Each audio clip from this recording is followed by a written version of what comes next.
I'm kind of also alluding to the clinical use of dissociative. So here's what I mean by dissociation. So it's difficult now, especially speaking to someone who grew up in a digital age, to know if is it appropriate for someone like me, who's now 36 years old, to say, oh, you can probably find something you like or dislike about something over time.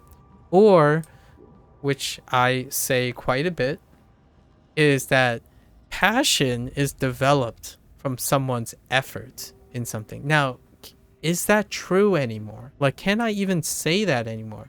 So that's why I'm talking about mindsets, about the dichotomy, trying to draw extremes from what people feel like now and what people used to feel like when they're exposed to certain things. So it's not if I know better.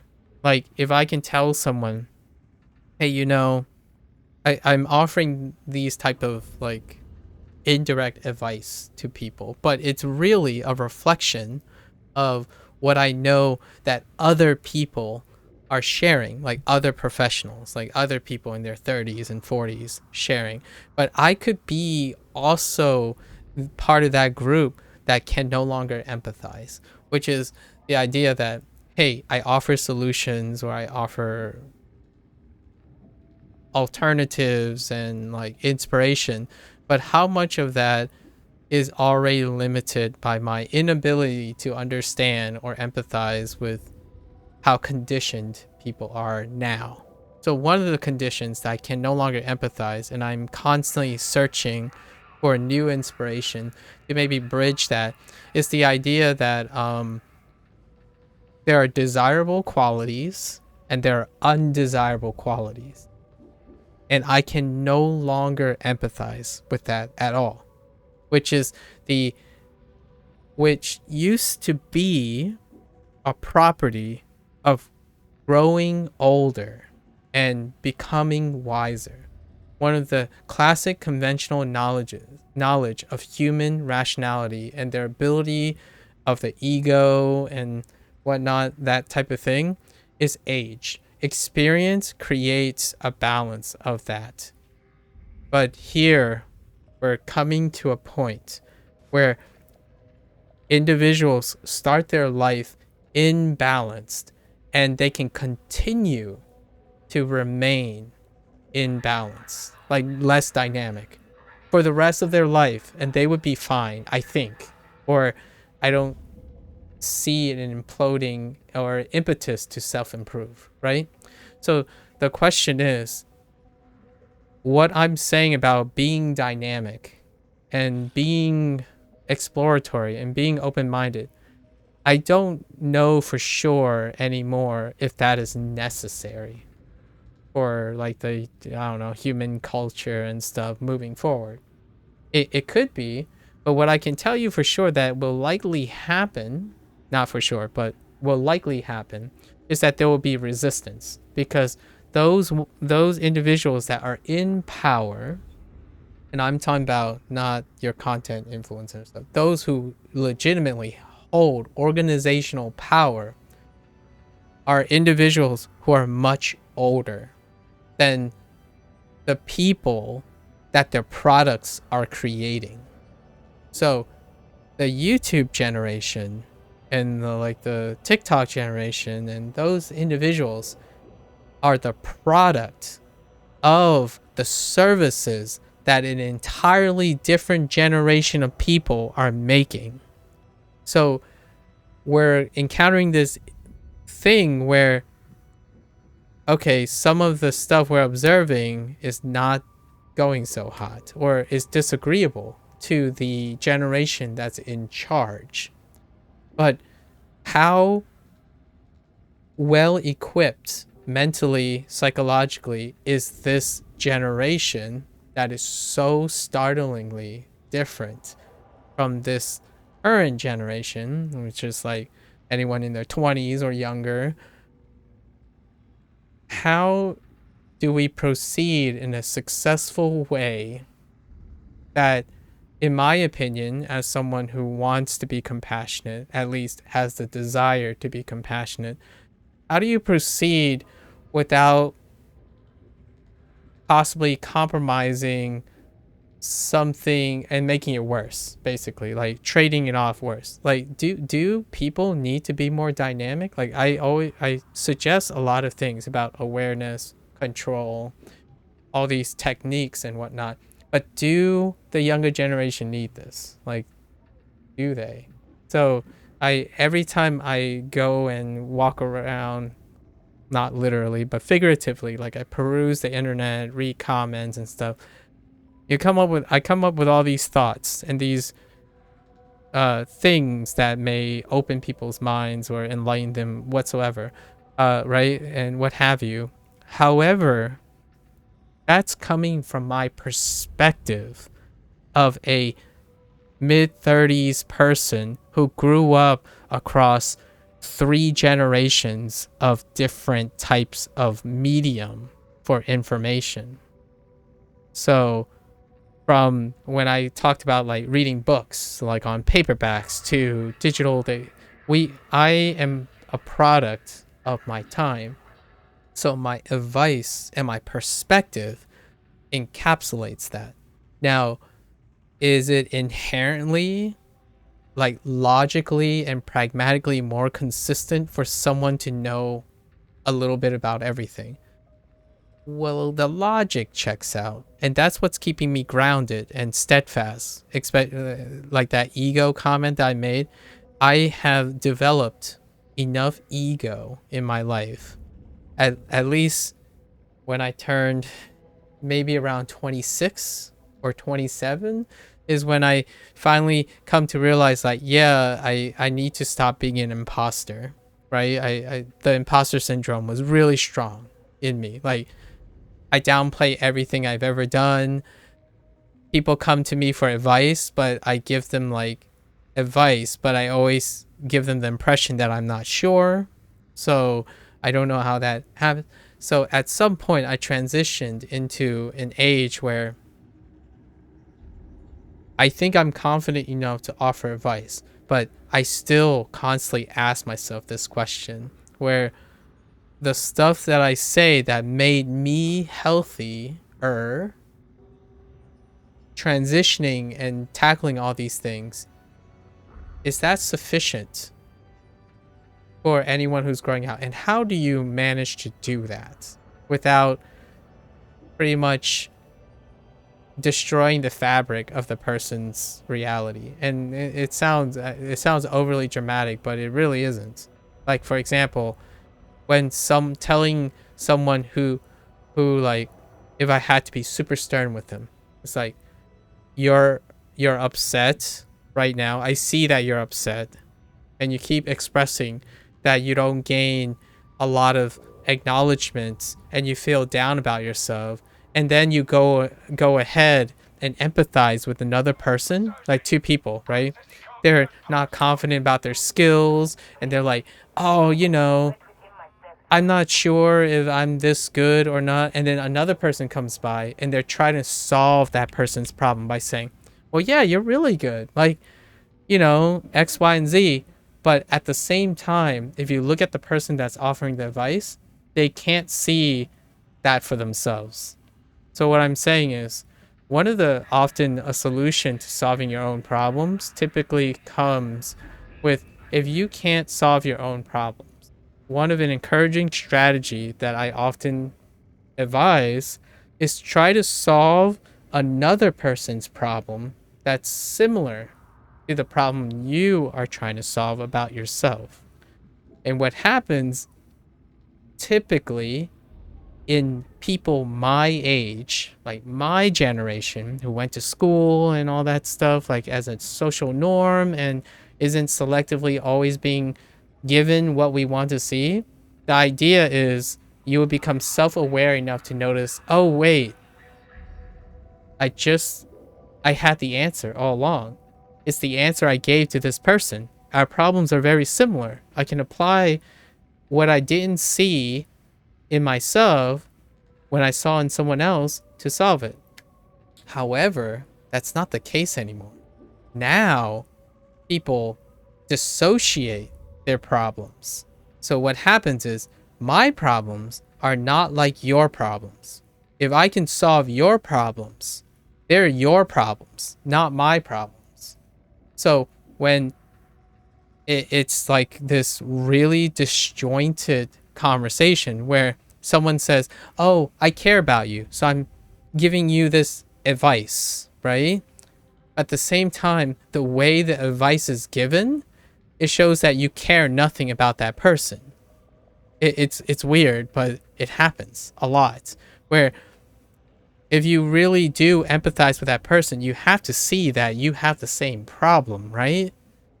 Like, here's the thing, right? If you're always holding yourself up to having good things and not bad things, you cannot possibly solve someone else's problem through empathy. You say, "Oh, as a so-and-so person, I feel like the same way." It's like, you don't, because you just said you don't have that problem. But if you say you do and you truly believe in it, you would be able to empathize. Like, for example, someone like me can be extremely condescending, like even inadvertently. That's the ability to understand that the way my behavior and mannerism can be interpreted by someone. I have a problem to some people. I also have an asset and benefit to other people. That same thing isn't just a problem or an asset or in between. When you are being egotistical, that is not just a problem. It's also an asset, and it's anything in between. Removing and dissociating and compartmentalizing yourself is to protect yourself. And being aware of that is like, yeah, in a period of extreme cases, your mind will try to protect you. If you're super depressed, your mind will try their best to make you happy. So you avoid depressing things and you embrace happy things. In those extreme cases require extreme protection, and your mind works that way. However, in the younger generation, it's always extreme. Like, what I mean by this is, relative to myself as a person of older age, middle age, I'm getting really close. 40s is considered middle age because of the average lifespan and stuff. I'm reaching my middle age now. I'm at the point where I'm at the interface of fatalism, which when you get too old to give a crap about anything, and then you're too young to care about anything other than yourself, right? These are inherently healthy parameters for the two extremes. I'm in my middle age. So now I'm in this stucking period where I see a younger generation, and I don't interact with the older generation, so I can't really say much. But when I see a younger generation, I see individuals that have half truths. They tell themselves half truths, half thoughts, half expectations. It's almost as though they have shunned anything that they have been either gaslit or self-convinced that is the only acceptable truth. And because of that, it makes them really incredibly fragile, like mentally fragile. And honestly, it can still work if the older generation who's in control of the platforms make it so, right? However, I think to myself, does it need to be that way? Can we still educate and demonstrate the same type of trial and error and messiness of life, but now on the internet?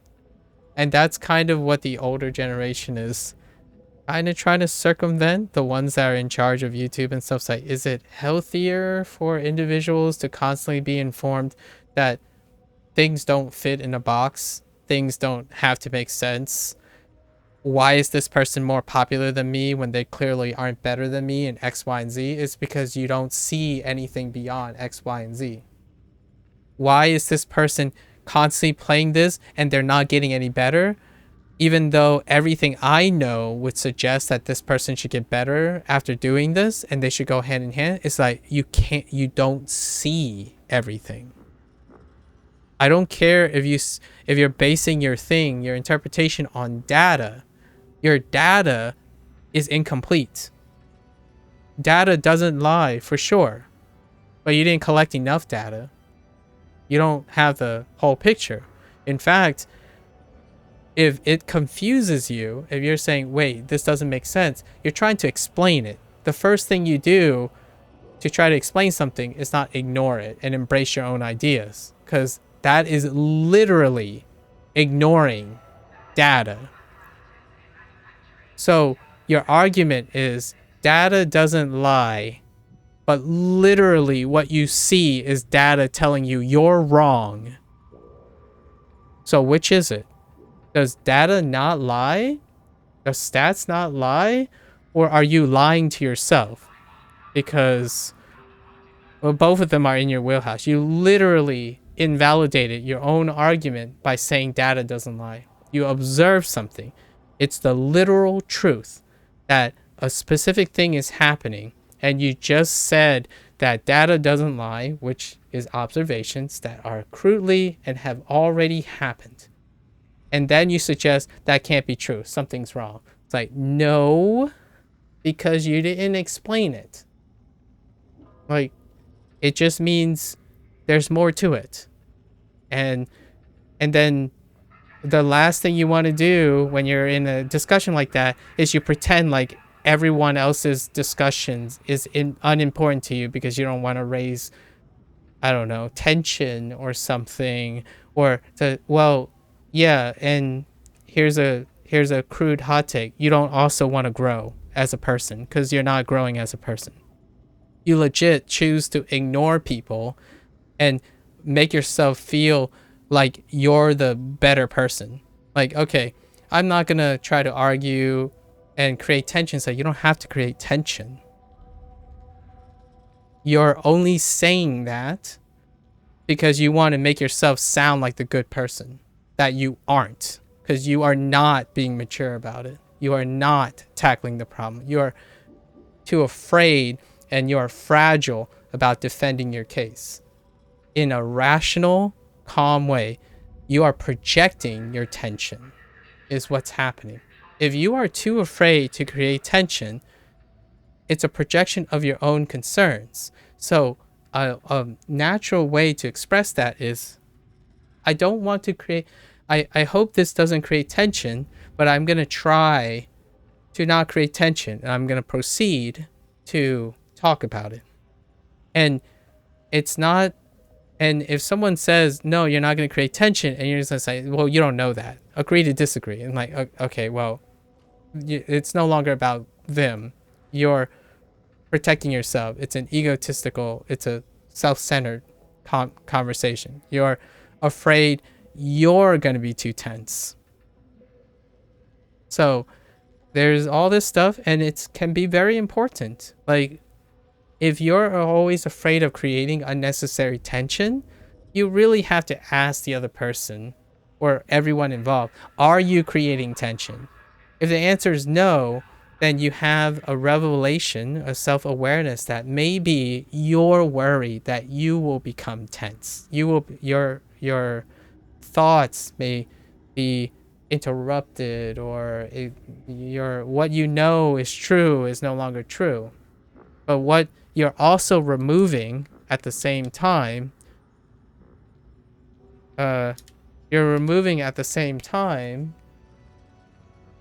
is that you're removing the opportunity for you to get rid of that tension. Like, you can't convince yourself that every time you want to disagree with someone, it will create tension. But nowhere in the talk did individuals who are afraid of tension ever ask if they actually created tension, right? So you robbed yourself, in my opinion, as a pragmatic person, you robbed yourself of actually even conversing about it, conversing about your insecurities. Is it healthy or not? It can be healthy either way. Like, I'm just stating what is interpreting. I'm interpreting the situation. There are opportunities you missed and opportunities you avoided, disasters you avoided, and potential disasters you might create. They're all potential outcomes. But when you decide to make a decision, even these micro decisions, right? All these little, I call these microaggressions because it's kind of, it got memed out a lot. Microaggressions are things like you say them, but inherently it created the thing you were trying to avoid. So, for example, agree to disagree, that's a microaggression. Often. When you're trying to say, oh, agree to disagree so that I don't want to create tension, you just created tension. Because the way you delivered it created a microaggression. It's like, oh, I don't want to create tension. It's good for you. So you're the better person by not trying to create tension. You mean the other? Are you inferring the other people are trying to create tension because they want to talk legitimately about a topic? You don't know that. You never asked. So there you go. Have you considered all of those? No, you didn't. So I'm not trying to make that person or make an example or make you feel bad. It's just those are all the possibilities, or those are more of the possibilities. It's not just one. And do I think it checks out? It does, because the person's remark that they made are all self-centered. They're all confirmation bias. They are all zeros and ones so far. And I can't say with a shred of doubt that they are all ones and zeros in the future. I can just say what I saw so far. All their comments are ones and zeros, and that checks out. But they don't have, do I believe that person is always going to be like that? Probably not. Or maybe, I don't know. But the idea is, to me, it's kind of disappointing when the opportunity is lost. And it can be really rigid. It will turn people off. So, hey, if you don't want to be popular, if you don't want to feel like you're approachable, and if you don't want to be taken seriously as someone who knows a thing or two or be reliable and considerate, then all the power to you. But the way, if you see yourself doing this type of thing where you moral grandstand and then project constantly, you have to know that you are also accepting the consequences that you will not be a popular person. You will not be approachable. Not more approachable than another version of you that stops projecting. Because one of the things that I see even more often than that is when people praise empathy in a self-centered way. Like, I try not to be self-centered because being self-centered can make me overestimate myself. Well, how can you not be self-centered if all you just said in that phrase is about yourself? You literally made an entire phrase about yourself. Like, you're offering advice to someone about the dangers of being self-centered. And all you talked about and your phrasing is self-centered. How could you ever be reliable to a stranger who doesn't know you, or maybe a stranger that does know you, or maybe a good friend? Even to me, as an observant person, it's like saying, I'm a nice person, but I'm like implying you're ugly at the same time. Like, how can you do both at the same time so elegantly without noticing that you are doing the same thing? And that's why that's kind of what I see all the time. And I write these things down and I think about what is a clever way or what is a soft way to communicate some of these things. Because I actually think, to me, in my opinion, right, making people aware of these things, it's not to make them feel guilty. I want them to feel like, hey, you get to choose. You can choose to diffuse all of these things. You can even tell people what your fears are or what, like, you can be all encompassing. Like, for example, the reason why I'm sharing all of this now, like right now, today's digression, is that I am insecure about this. Like, I really don't know what is a practical way of doing this. And be it imposter syndrome or not, or knowing too much or having too much going on at the same time, it's not a good thing either. So, yeah, there is a positive to being selective and believing in something instead of needing to support it with evidence. The belief system is what makes people extraordinary people. Like, I kid you not, if you were pragmatic about things, you are less likely to be an extraordinary person if you embrace objectivity and logic only. Without the belief system, you are gimping your own ability to unapologetically seek something. Because you can, as a pragmatic, logical person, you don't rely on extrapolation and future testing. You take less gambles. So there's a flip side, many sides to everything. So definitely not trying to demonize anything, but these are the observations, at least on the whole Twitchscape thing. And it's a lot. I'm kind of cheating a little. I consider myself cheating in this case because most of this stuff is not brilliant or anything. It's just understand, in my opinion. Yeah, I make it sound simple, but I don't think it is. It takes a long time to adequately view all this. But if you pick a self-selection tool, something that is really self-selecting, and Twitch is a great example. Twitch's culture is so incestuous that it's quite self-selecting to the point where the stuff that I say, if you just take a sociologist or a psychologist, right, and they sit down and they try to observe and whatever the culture is, you would come up with very similar observations. How do you use that observation, though? How do you want to use it proactively or protectively? That's kind of where I am on these things. I watch Netflix, Disney Plus, I read news, and occasionally all that stuff, it's just to inform myself. And that's, for me, is fun. Like, I enjoy that there are so many differences. It's kind of weird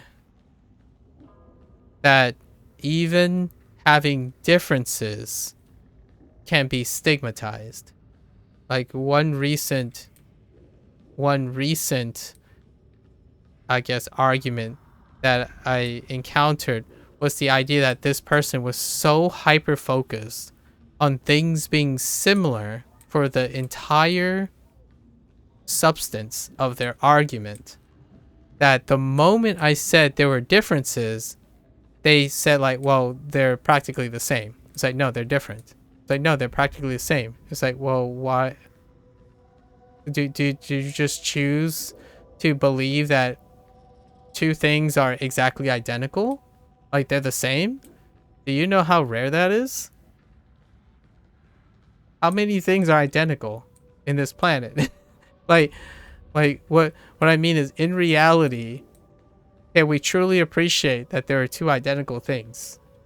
Like, certainly, yes, but how rare are they when it actually happens?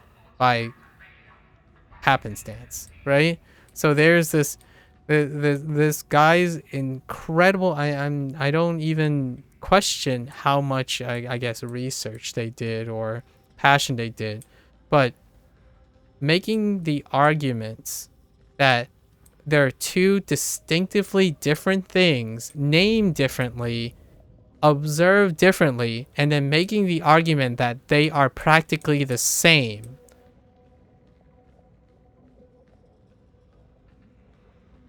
is an act of futility. But that, I'm still okay with that. Like, I am still open-minded enough to say, yeah, you know, I empathize with that. It's practically the same. Like, I make generalizations too. Absolutely. But that's not what kicked the bucket over. That's not what happened. This person refused to accept that they can't be different. Okay, that's a double negative. They refuse that they can be different. Like, are you serious? So, not only are you telling me that every human being that you talk to has to be the same too, or else they're wrong? That is a life you are not, like, I'm just going to give you a hard cold fact. Maybe a fact. I don't know if I would call this a fact. Maybe it's still an interpretation. You are not going to be popular for anyone who disagrees with you, because you refuse to believe there are humans that can't understand you. Your first and biggest erroneous thing that will hamper most of your quality of life is thinking that everyone's on the same page as you are. And you might be thinking, no one ever believes that. That's kind of like absurd, right? Yeah, you don't have to believe it, but you can also still believe it, that no one can be on the, like, most people have different thoughts and they disagree, but you can act completely different. In a course of a day, I would probably openly challenge people. How many times have you ever, like, obviously the people around me would say probably not too often, but that's just the nature of it. That's pre-selection. But if I asked a random polled audience and told them, how many times did you express something, and you had to rely on the implicit idea that the people understand what you're talking about? Because I do it often. I would say still 40% of the time when I express an idea, like right now, this digression, I am making a lot of assumptions of anyone who's bothered listening to my digression, that at least 40% of the things I'm saying is comprehensible. So I'm not saying it's bad or good and it should be removed from something, but what if I'm making 40%? There are extreme cases where people's life decision is based on this implicit understanding that they're on the same page. Like, hey, you might have a disease that I have, because what the limited things you said, I have this disease and I think you might have this. It's like, that's empathy. It's like, no, that's not empathy. That's projection. You're projecting. Like, you're literally projecting your personal experience and suggesting something. You're gaslighting someone to believing that they have a problem. You're inferring that. You didn't ask, oh, have you looked into this disease? Do you think this symptoms align with your problems? You didn't even bother leading the conversation to see if the person is agreeing. You literally projected. And then that is unusually in Twitch, because Twitch is self-selected for egotistical people. It's not a shame. You know, don't be ashamed about it. Twitch is inherently egotistical. Like, I'm on Twitch because I'm having this digression because I have some form of self-importance. Something that I'm doing right now to even no one makes me feel self-importance enough for me to do it. That is what Twitch is based on. So me, as part of the people who have egos, this person is using his egotistical, self-centered manner as the person's default way of showing empathy. Now, yes, on the one hand, you can assume people are on the same page because you're on Twitch, so most people would think like, oh, that person's just trying to care about you. They might be inferring a lot of things, but they're trying to care about you. And then when you leave Twitch and you bring that behavior anywhere outside of Twitch, you are no longer being empathy. You are being egotistical, self-centered, and projection. That is for people who won't be on the same page as you. And to be aware of that prevents you from making maybe the unintended effect. So this is what I mean by always sticking to one community and not branching out into other communities. The less people you are aware of, the less likely you're able to adapt to different personalities and different groups. And Twitch is a very incestuous place. It's pre-selecting. It's a strong pre-selection. So people are typically on the same page where, like, hey, telling someone like, oh, you suck, helps them get better because you think telling yourself you suck helps you get better, right? So yeah, it works on Twitch because Twitch is a competitive process. But the moment you go and say hit YouTube and you make a video about calling everyone sucky,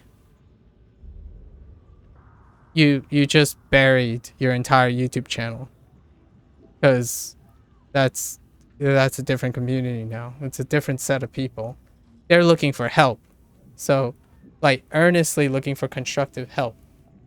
Emotional help is probably a bit more dominant on Twitch. And emotional empathy, self-deprecating emotional empathy tends to be more pronounced on Twitch than it is on YouTube. YouTube, nice things, hugging, more information than you can possibly handle. That's kind of YouTube's thing, right? So you find yourself self-selected into it. What do you prefer? Like, I'm gonna be honest, even as a Twitch person who play video games and do these things and handle and, you know, have the thick skin issue where people would call me snowflake and all that stuff. It's like, that's fine. But you know where there's a lot of very informative, powerful, successful, perceived snowflakes to Twitch people? Everywhere else. So your perspective when you come on Twitch and you measure someone based on exclusively what you see on Twitch, you are shooting yourself in the foot. How often, okay, with that said, if the person is really young, right, they haven't explored a lot, it's kind of okay and probably safe enough to assume certain things. And then it becomes like, oh yeah, it's generalizable enough that, yeah, you're on the mark. I can empathize with that. But heck, if you come to me and you tell me that I am X, Y, and Z because I'm doing something on Twitch, it's like, dude, Twitch is 3 to 4 years of my life. That is less than 10% of my life. And in fact, it's even less than 10%. It's like 5% because I do so many other things.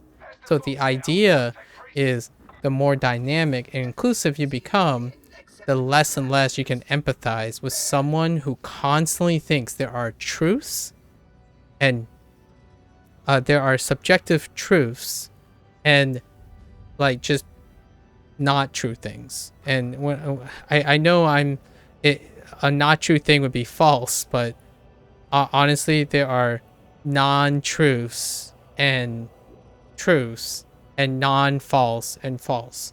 And what I say about that is, how do I differentiate between them? There are true truths based on what that person knows.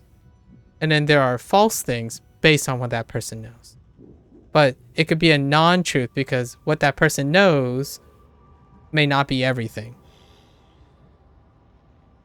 So it's like a non-competitive truth. Like this person doesn't know any better beyond that scope. And that's fine if they're healthy with it, right? Like if you're happy with your vision of reality, and I guess you're not gonna hurt anyone, or like you're sustainably happy, I'm not gonna turn you away from your reality. However, I'm not everyone. So when you have a specific reality and you're not including other people in your reality, it's going to be a very devastating wake-up call when you meet the people outside your reality, because you're going to either choose to reject them or accept them. And here's one of the tenuous parts about this occurrence. Most of the time when this happens for a person who's closed off their mind is that they're going to be in a compromised situation.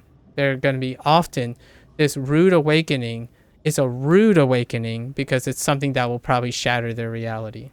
Like it will make it problematic or a nuisance. When you're young, if you're younger, you tend to be more open and exploratory because you don't have a foundation yet. But I can tell you, without a doubt, as you grow older, okay, some doubt, still some doubt. When you grow older, this is not going to become easier subjectively. It's going to become harder to like redefine and think a certain way. If you are already selective. However, if you weren't selective, by the time you become older, it becomes less. So what's the difference between a lovable grandparent and a grumpy grandparent?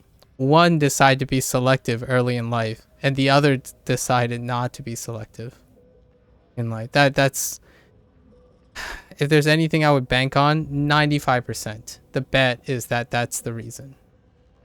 So, heck, if you want to be a grumpy Gus, that's fine. Like I'm fine with that as long as you're happy. But for myself, I refuse. When I turn 60, I really am trying really hard not to be that grumpy person. It's like, you're wrong. And this is the way, and I can't keep up with technology or something, you know? Like, I like to think that I will continue to be open-minded when I get older. But that, even for myself, I don't think I can guarantee that. Anyways. Alright. That's a good digression. I like it. So, what can we learn about this? I think if I wanted to tie everything together, especially the conversation I had with Eric earlier, one fun challenge, I don't think it might not be fun to everyone. It's obviously not going to be fun to everyone, but one interesting intellectual experiment that is constantly there. Like there's an opportunity, it's an open opportunity. There's no shortage of this. Is try to understand when you make an action or a product, how did the product shape the person using it? Or how did the person come to use that product or anything like behavior? So my interest when Eric was sharing about his Morheim experience and whatnot was I was interested in the people, like when he's podcasting and stuff, when he's bringing those equipment, I was interested in him, like his motivations, what his plans were, and how did that reflect on other people. And I wanted to get a semblance of the people because the product itself is inherently dependent, at least in Morheim's case, is completely at the moment dependent on the people. So when you're playing a video game and you're on Twitch, it's the community that reflects on the product and the product that kind of shapes the community too. If the product is not in control of the community, then the product is in the hands of someone you must understand, right? Or try to understand. So if you love something and you want to know something and where the product is going, you got to understand the people who's in control, not the people you sympathize with or empathize with, unless they're the same. Because pragmatically speaking, I don't like appealing to people's logic. If you think the community shapes a product, you got to be pretty sure of it. But here's an extreme case that has happened. The recent D&D thing. Yes, the community is so... It's kind of poetic, actually. There's a stick up so high up the community representatives' butts that they think that because of their own merits, they somehow compartmentalize that they are the reasons that they shaped a product that could not exist with the entity and organization of pretty much people like them in the first place. They decided that it was all or none. It was the community is the reason why a product existed and succeeded. And they acted on that. And all I saw from the outside is actually, ironically, the publisher and stuff who actually legitimately has control of the product and whatnot. They both just burn each other over and over again. And it's poetic because the people who are in charge of the product created a product that shaped a people, and then those people believe they shape themselves and then they shape the product, when in reality from the outside I think it's actually the other way around, but inherently it fed back on each other. So it's just the publisher and the owners who legitimately have the power trying to empathize with the community, which also was out for blood, and they're both out for blood and they behave the same way. So it was ironic because I don't see anyone pointing out that the community, the publisher, and the product inherently checks each other's out. Like they behave exactly as expected. It's actually kind of humorous about that. So if awareness like that was possible, they could probably have empathized effortlessly. Like what was the community worried about? The failure of the product. What was the publisher afraid of? The failure of the product. They couldn't even agree with that. Like you have two people calling each other foul and not caring about the success of their product, but they act in a way that literally tells anyone outside that they don't care about the product. So it's kind of weird. But their argument is they care about the product and want it to succeed. Well, that describes both. So it happens the same way with empathy served as a self-centered comment. I'm only here to help you, but I'm also really here to prove that I'm right. It isn't, oh, so what are you doing? Okay. Since what makes you think this is working? Like, have you wrote down something that you think it may be working? Instead, it's like, well, it's clearly not working. I think this is what's happening. It's like, well, no, you're not being considerate. You're not empathizing. You're just pushing your own agenda onto it. And certainly maybe it makes you feel better about yourself, but you're not empathizing. That's empathy masked. Like that's a egotistical, self-centered pride and importance masked as empathy. And for myself, I ironically have pride in noticing that I would not use those specific words. So in this very detached situation, because if I were approaching someone with empathy, framing everything based on my own experience, it's not empathy. You empathize when someone presents something to empathize with, because they're opening the doors for empathy. But instead, people say, I care about you. Here's my advice. Say, well, Did the person ask for advice? How can you possibly think that's empathy if you didn't even ask the first question? Did they ask for advice? Did you give them, did you even tell them, hey, it looks like you're telling me that you want advice. If you don't mind, I have some advice to offer. That's empathy. Telling them what is right and wrong, that's not empathy. That's ego. Telling what people need to believe about you is ego. So, yeah, if you come to me and say, I don't have ego, that is the most egotistical thing I've ever heard. Ironically, because you literally told me what I need to believe you. It takes a lot of ego to think that I would believe you when you tell me something like that about yourself. It's kind of like when a con man comes up to someone and say like, I have 5 steps to making $10 million. All for the cool, low price of $50. That's a confidence, man. You need to be hecka egotistical to be so confident that you can tell someone that you have the secrets. So, what are the chances that you can be confident that you can tell someone, I'm a nice person? Man, that is so egotistical. You are so not a nice person. Because you care nothing. You care less about people that you even said a statement that implies that you care more about what other people think about you.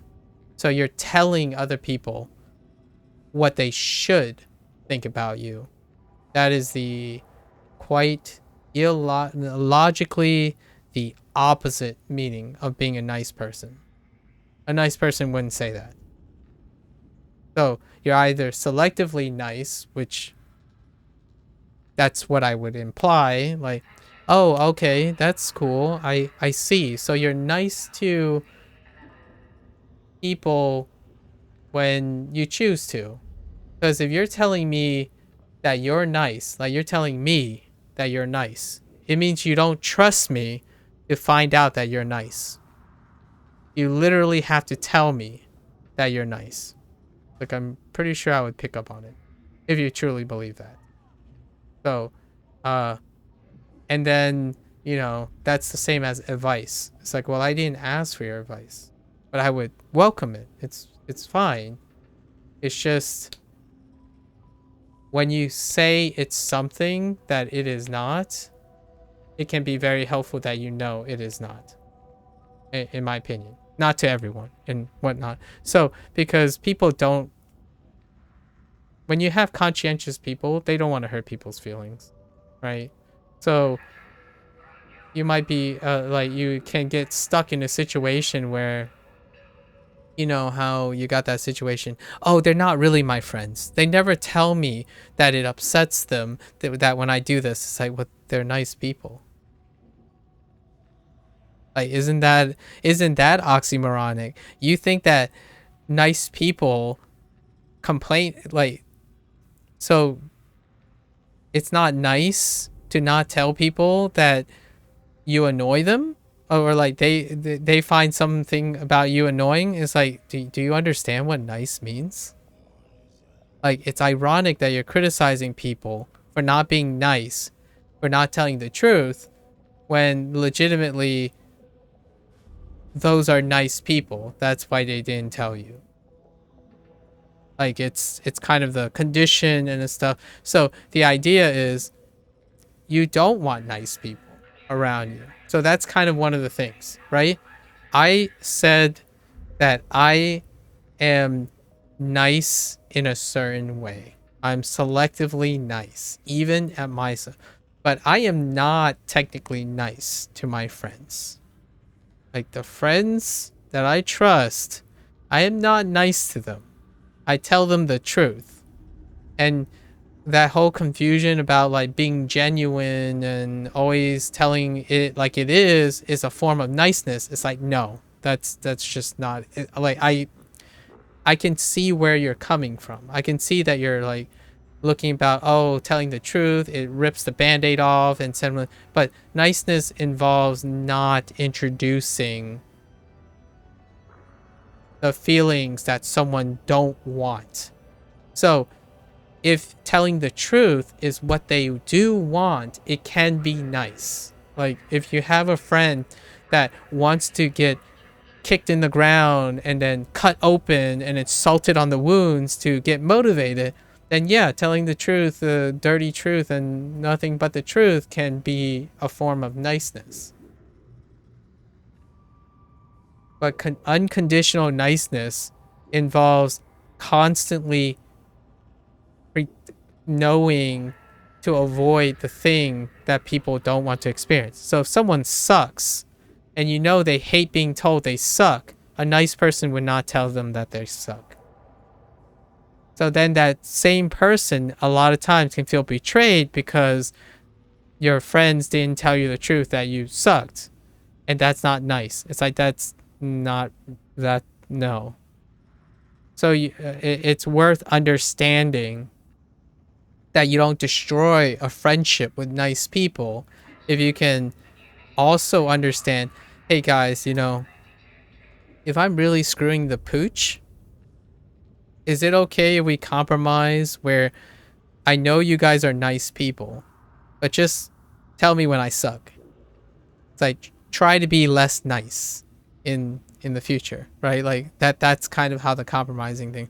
But if you choose to destroy friendships and strangers and communication by saying, no, your form of niceness, that's not what I'm talking about. Like that's not you. This is what it is. It's like, no, that is not what it is.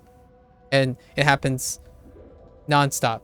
And I kind of like watching all the forms of that not happen. It can get really crazy.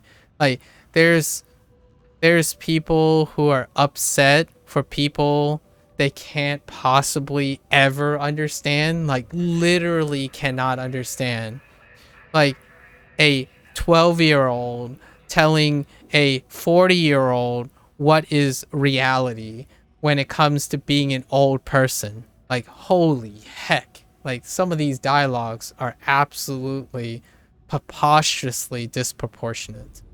And I kind of like that. It's kind of like, it's one of the biggest challenges in life. Like, if you want a hard task, like, really a hard task, and we're not talking about randomizer on Elden Ring hard. If you want a hard challenge, try to bridge human communication problems.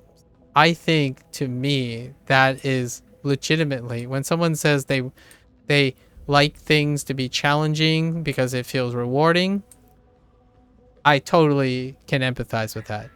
But most of the things do not hold a candle to trying to bridge two people that cannot agree. That is a great challenge. Obviously, I'm not saying it's better or because it's more challenging or maybe inherently more challenging. It's just I feel it's more challenging, and also that because I feel it's more challenging is rewarding. That's inherent. There are specialists who are really great communicators and they think they have all the answers in the world and maybe they don't find it challenging. That's fair. Or my favorite type, the incompetent type, that think that things are easy because they're incompetent, not because they're easy because they're competent. Now, here's the thing. What I just said falls in that. A lot of the things I say is due to incompetence, because I actually might not know enough information to know how hard it is to like play video games at a high level or something. Like maybe there is a video game out there that rivals understanding human communication complexities. Sure. That like, so the statement I say, there's a trade-off, and this is the last hot take for the day, which I'll digress in another day. There's an inverse correlation between the perception of how difficult and nuanced a skill is with the level of competence. But it also can reach a bell curve, right? Like it can fall off near the other end. And here's what I'm going to say. If you think something is very easy and it's a very easy solution, and you are embroiled in a discussion about it, it is because you are incompetent. It is not largely because you are competent enough to see that it is easy. Now, here's a different situation. It's a very specific situation because I'm trying to be very specific. Usually when it talks about when people's competence, a level of competence is challenged, it's usually in a situation that I just described. So when you are in an argument and you are making things sound easy, you are the incompetent one. The chances statistically is that you are the one that is not understanding why you're even having this argument in the first place. So there are other situations that both groups can be competent, for sure, absolutely. But the most common situation online that happens is in a disagreement, people are arguing who is more competent. The moment the person who suggests that there's an easy solution, they are likely the most incompetent in the group. The competent people are already discussing and talking about the details and intricacies of the disagreement they're having. The ones that say, agree to disagree, it depends, hand wave, pretend like they don't care enough to discuss it, they have the highest chance of having level of incompetency. Because, unlike them, all the other people that are discussing it find that it is worth the time to discuss and divulge and spend a lot of time. You can excuse yourself for sure because like, oh, I'm sorry, like I don't have the time to discuss this. This is very important matter, but I don't have the time. It's not, oh, not worth my time. I don't care. Like my feelings are more important than yours. Fine. You are the incompetent one. Because you have chosen automatically to remove all doubt that no one knows if you even know anything about the topic. You don't care about anyone who's involved in the topic. You don't even listen to other perspectives involving that topic. You are more likely to be incompetent. Not a bad thing, not a good thing. You could be happier to be less involved. Like, I'm happier because I know less about 40K, to be honest. Like, if I know too much about 40K, I might actually get depressed over 40K because the community and its product doesn't resonate with me. So there's a silver lining to incompetence. Incompetence also implies ignorance, and ignorance can be bliss. So that person that chose like agree to disagree and walk away from it, they're happier. The people who are arguing, they could end up happier, or they could be angrier. There's a lot, but the one true fact is if you decide not to do something with people who care just as much about it, there's no way that mentality will lead to higher competence than the people who actually care and talk about it. So just remove that fact and understand that you're trading off. So when someone goes around making excuses, like emotional excuses, like running away, it's what I used to meme a lot. I meme a lot with this phrase: you're running away from responsibility. It's not a good or a bad thing. It could make you happier by running away from responsibility, but you also have to know, as you run away from it and excuse yourself from it, you are not practicing it either. You are also not sharing ideas. You're not accumulating data. You're literally avoiding data. The data doesn't have to be true or false. It's data. It's experience. So if you don't do anything and you don't want to do anything for the protection of yourself, being aware of that is kind of nice, in my opinion. Like, and then you can express that in the future. Like, for example, I know this is a great topic. So many times when people start new topics, like, this is a great topic. I wish I could stay to talk about this for the next 6 hours with you. You can DM me, maybe reach out, or we can have a private conversation. But I just do not have time now. I'm sorry. Like, it's a selfish request. I'm really tired. That kind of thing, that creates that level of awareness. You can express yourself a lot, almost intuitively, a lot better if you have normalized to the idea that the people you are talking to who are willing to sit there and argue day and night, they are the competent ones. So they are competent enough to realize, hey, that person that says agree to disagree, I'm out. The only thing they're thinking about is that person just doesn't care enough, doesn't have enough time. But that's understandable because we're going to spend hours talking about this because we're the competent ones.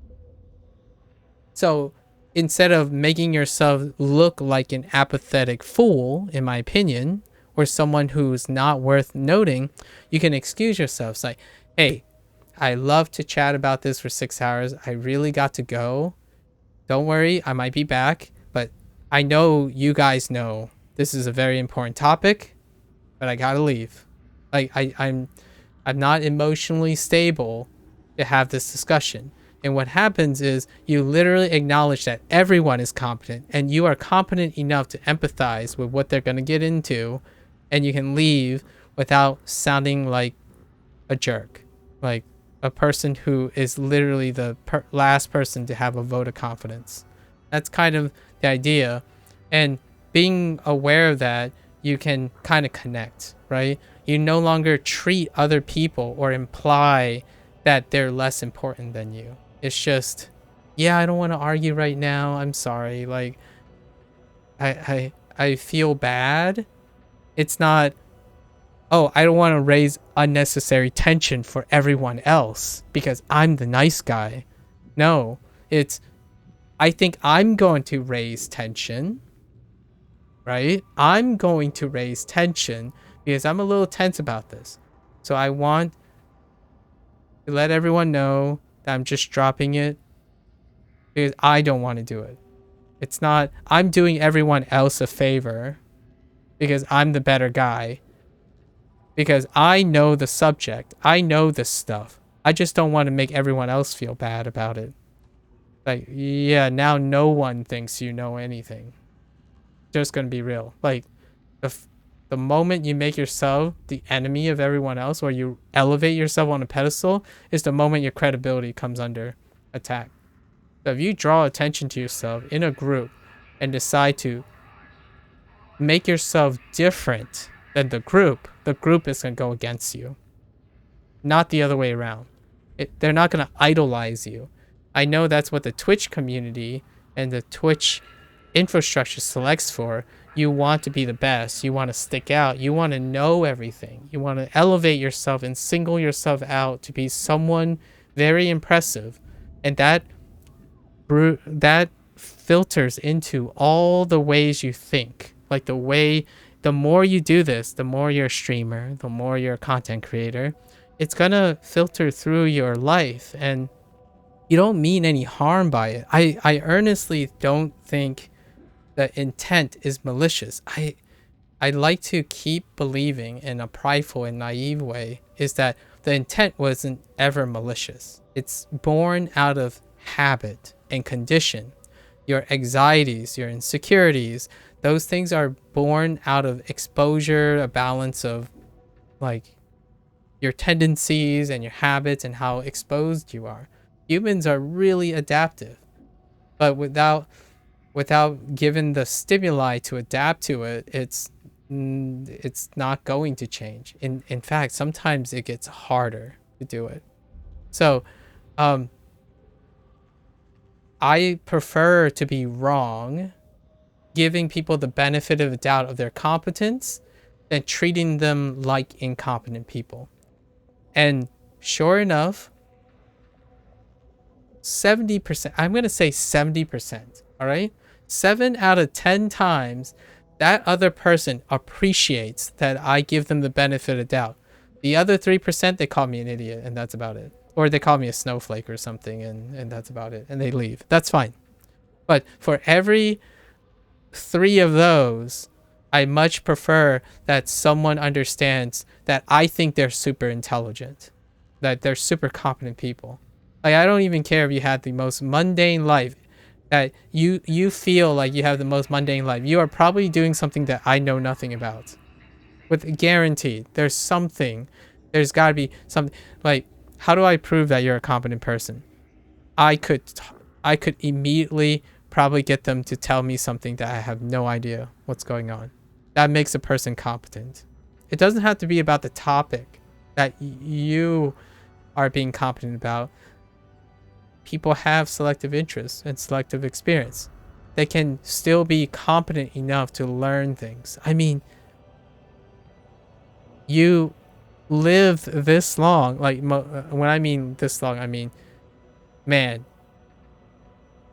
if you're not a competent human being, how could you ever survive your teenage years? Like, let's just take it in. This is gonna be the last remark. Just take it in. You are surviving your teenage years. The way, to me, incompetent people treat other people as though they're incompetent is already ignoring the idea that you have to go through so many learning things by the time you guys talk to each other. How could you possibly think they can't learn new things? But it doesn't stop people from treating other people like that. Like, and it doesn't stop other people from believing that they can't learn new things. So it's fair. All that is fair. It's just for those who don't want to be like that and feel like they're approachable and stuff, that's one of the main stops in my opinion. So we'll talk. I don't know. I don't know how to write this and present this, but this has been some ideas. Anyways, good digression, guys. As always, these are my monologues. It's Wednesday evening after Eric. If Eric's around. If Eric's not around, then I won't do these. But Wednesdays, Sundays, it's good digression. Maybe one of these days I'll turn it into some sort of book or whatnot. But I'm collecting ideas right now. It's been a simmering point. And I would love to hear and see other people's thoughts. Like, I don't think any level of age, wisdom, education, status should stop inquisitive people and competent seeking inquisitive people from expressing things with shame and embarrassment. Like, someone asked me something about something super simple and they thought I knew the answers, and when I tried to answer it recently, I wasn't so sure myself. And that's the joy of having people around you that are constantly willing to either challenge indirectly or inspire. You will constantly just never have a uninteresting day, perhaps, if you find your days uninteresting. But the internet is just that. You don't even have to prompt inspiration. You can just go seek it. All right. As always, guys, I'll be back tomorrow. Yakuza is still an amazing game series. And as always, stay safe, stay healthy, stay social. Try to stay happy or find something happy. Look to inspiration, and I'll catch you guys on the next one. Take care. See you next time. Bye bye now.